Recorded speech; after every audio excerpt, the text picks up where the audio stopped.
ठीक से कटी है तू केस, छोटे छोटे बबुआ हमर ठीक से कटी है तू केस। देव छावर में बउआ के मौसी तोरा हम सनेस की कैसे ठीक से कटी है रे हजमा, ठीक से कटी है कि कैसे ठीक से कटी है रे हजमा, ठीक से कटी है।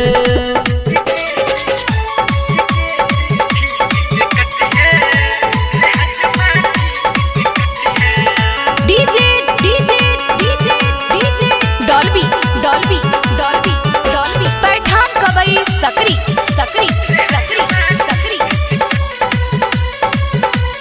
धोती दे तो कुर्ता दे तो बउआ के रे मामी, 500 के खाली नोट दे तो चाकू बहुत नामी।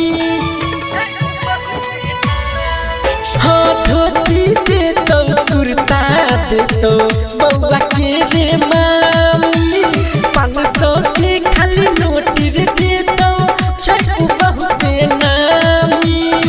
करुण ये हालत हजमा, करुण ये हालत हजमा, किछु बचतो नहीं तोहर से कि कैसे ठीक से कटी है रे हजमा, ठीक से कटी है कि कैसे ठीक से कटी है रे हजमा, ठीक से कटी है।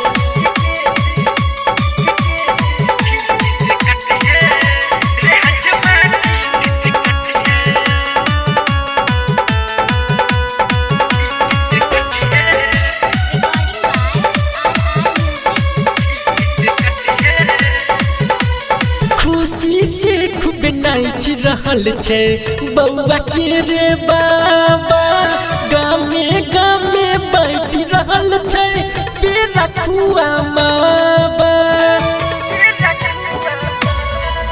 हाँ खुशी से खूब नाच रहल छे बउआ के रे बाबा, गामे गामे बैठ रहल छे पेरा खुआ माबा।